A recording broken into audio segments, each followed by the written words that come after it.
በዌስት ኮስት ሂፕ ሆፕ ታሪክ ውስጥ ትልልቅ የሙዚቃ አፈ ታሪኮችን ያፈራች ቅዱስ ስፍራ ከዶክተር ድሬ እና ኤንደብሊውኤ በኋላ የዚች ከተማ የሙዚቃ ዙፋን ማንም አይወስደውም ተብሎ ሲታሰብ ዘጌ መጥቶ ለዓመታት ንጉሥ ሆኖ ቆይቷል።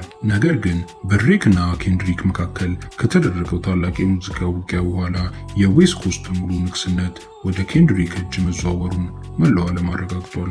ነገር ግን ጥያቄው ኬንድሪክን በወጣትነቱ እንደ ታናሹ ወንድሙ ይንከባከበውና መድረክ ይሰጠው የነበረው ዘጌም ዛሬ ኬንድሪክ ጋር ያለው ግንኙነት የት ላይ ይገኛል? የቀድሞ አሰልጣኝና አቅጣጫ ጠቋሚ እንዴት ቀስ በቀስ ወደ ዋና ተፎካካሪ ሆነ?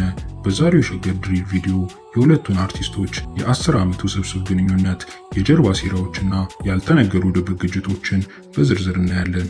በ2006 አካባቢ ኬንድሪክ ኬዶት በሚል ስም እየተንቀሳቀሰ በቲዲኢ ስር በማደግ ላይ ያለው ወጣት ልጅ ነበር።